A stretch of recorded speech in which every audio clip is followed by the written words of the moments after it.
Well, hope everybody has had an amazing holiday. We're back here at the shop. We got the Mustang we painted. We got Cody's truck that we're going to probably end up finishing the wet sanding and repaint a few other areas. But another cool thing is the MR2 is slowly getting closer. I got to finish up patching up all the holes, a few other things I need to do, and we'll be able to spray the bay. So, with that being said, a little heads up, what we're going to be doing is I'm supposed to be getting my keys today to our shop beside us. I will hopefully be doing a walkthrough of it. I mean, it looks literally just like this, except for it's going to be empty. So I could show you, just be like, hey, look, here we are. It's just like our old one. It's kind of like a fresh new start. I'm really excited about this. So what I'm thinking is we build a booth from the center line here over to the wall, have a little area back here for the compressor and everything else. Have it to where basically you drive a car in, don't have to worry about anything, no setup, no nothing. Other side's gonna be for prep work, tear down, whatever you need to do to paint. Yeah, it's just like our old shop. First things first, there's been some issues with the toilet, so I'm gonna go ahead and get our landlord to figure out what is going on, because it is rowdy. Oh no.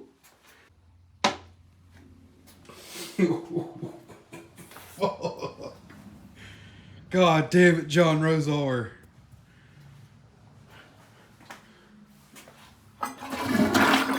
Oh no! I'm gonna kick back to the rest of this video.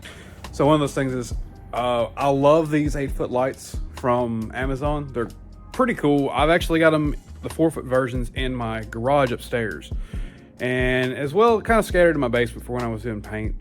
But I mean, granted, they're not all on, but they're incredibly useful, and for like 200 and some change you get like 12 of them, which is again more than enough for just the shop.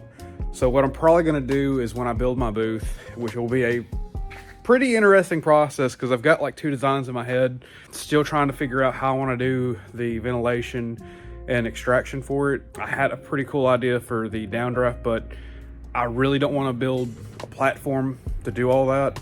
So we're probably just going to do ventilation being pulled up, which would require some duct work, which I've got a buddy who does that. The other one is just going to be how, like I did my old school and back in the shop at the house, and just pull it out from it any place I can, from like sides, wherever, but in a classier sense, not Lowe's plastic sheeting. But so I got most, and by most I mean I've got the subframes in. They're not exactly how I want them yet.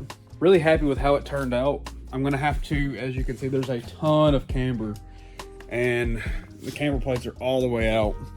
So I'm gonna have to probably do the complete opposite of what I've known for years.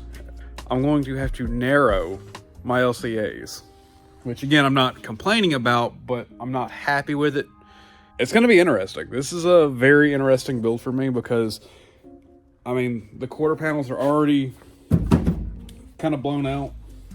I really want to do box flares on this, and I think that'd look freaking sick. But I'm also on the fence on selling it, and I don't want to sell it, but I want this venture to be really, really what I end up doing full time.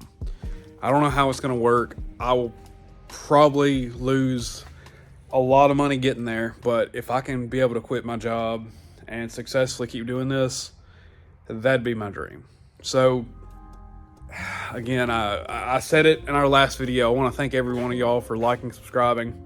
We're actually gonna be back on the VQ E30 project. I ended up sourcing I think it's like a FX35 front oil pan, or the upper oil pan, and it has a higher clearance than the G30 or the 350Z oil pan. The other thing we've got, I think I posted earlier, here's that KAT hard body. I know a lot of people have seen the 34.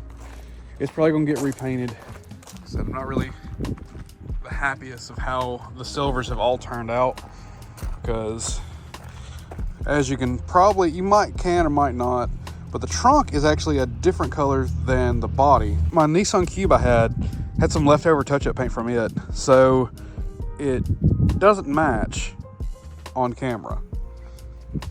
You can definitely tell. I mean, just look at that. You can't tell it from here. Well, probably can, but it just, oh. Gonna have to repaint it, so it's not me being completely butthurt about it, but it makes me happy it's all one color. I would rather have I'd rather have 30 colors of silver than primered body kit on my car. But here we have our LS400 we acquired. We'll probably be doing a VIP build on it. We're gonna start the KAT build on Cam's car this week. Gonna send the motor off to the machine shop, and probably some of y'all have seen me. I'm posting my S13 up. I don't want to, but if it comes down to it, I'm just gonna put my S15 SR in it and get it running and sell it that way, because it'd probably be way easier to sell it versus me trying to piece out a whole car and make a decent amount for it. The only reason I'm selling that and a bunch of my other stuff is so I can afford to properly build a good booth. Yeah, we got a bunch of projects. We got a lot of stuff that's going on, and I hope you guys are following. Let us know if there's something you'd like to see more of. I mean, I've been struggling with recording a lot of our paint jobs because it's not, I don't like to paint the way I've had to paint because we've lost our booth. For the record, if you just like painting, like I'm struggling to get a good quality clear out of my 3M 2.0 PPS gun. Somebody's got some insight. I'd love to hear it, because like it is my favorite thing I think I own. Like I have used the absolute crap out of it. Up until the other day, I didn't know they had small versions of the PPS cups. Changes everything, because now when I go to, like, if I ever had to do like a small shot of something or like a touch up, it won't be as bad as me having to use one of the like standard cups. But I have no problem with selling some of the cars I've got, just to, you know, really put forth the effort for a really nice booth, to go ahead and really not jumpstart the business, but really keep pushing to where I don't have to work my current job. I love it, but the problem is I don't love it as much as this. I don't love it as much as like YouTube videos, and it sucks because I really want to do this and I really don't want to work anymore.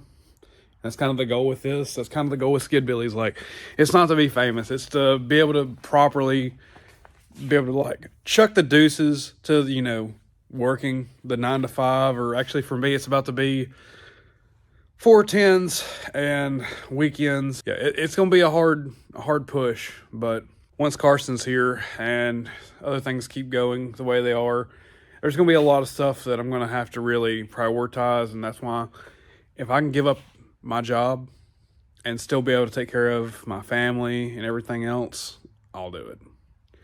But for now, you get stuck with me and my crackhead hours and my long nights, long days. And yeah, and I hope you all like it. I'm going to keep power washing this engine bay. So with that being said, you guys, take it easy, have fun, be safe, stay warm. But love you guys, and yeah, peace.